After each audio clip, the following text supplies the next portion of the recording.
ഇന്ന് മധ്യപ്രദേശിലെ ഇൻഡോറിൽ 8 പേരാണ് മലിനജലം കുടിച്ച് മരിക്കുകയും അതുപോലെ തന്നെ 100-ലധികം ആൾക്കാർ ആശുപത്രിയിലാവുകയും ചെയ്തു. നമ്മുടെ ജനത്തിൽ 16 കോടിയിലധികം ജനങ്ങൾക്ക് ശുദ്ധമായ ജലം ലഭിക്കുന്നില്ല. അതുമാത്രമല്ല, ഇവർക്ക് ആവശ്യമായ വെള്ളത്തിന് ഇവർ പലപ്പോഴും കിലോമീറ്ററോളം നടന്നാണ് വെള്ളം എടുക്കാൻ പോകുന്നത് കേട്ടോ.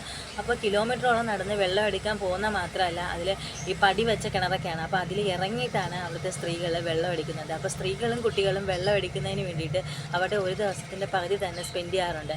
അതുകൊണ്ട് തന്നെ അവിടുത്തെ പല കുട്ടികൾക്കും കൃത്യമായിട്ട് സ്കൂളിൽ പോകാനൊന്നും സാധിക്കാറില്ല എന്നതും വളരെ വിഷമകരമായിട്ടുള്ള ഒരു കാര്യമാണ്.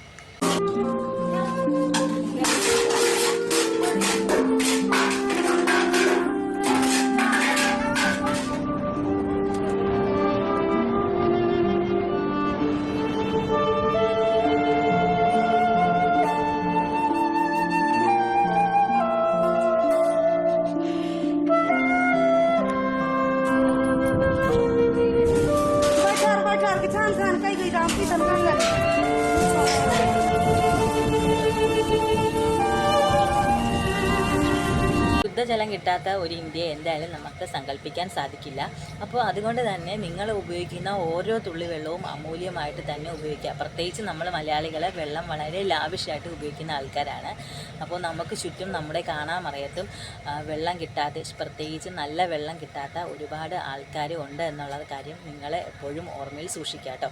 അപ്പോൾ നിങ്ങൾക്ക് എൻ്റെ ചാനൽ ഇഷ്ടപ്പെട്ടാൽ തീർച്ചയായിട്ടും എന്നെ സപ്പോർട്ട് ചെയ്യുക.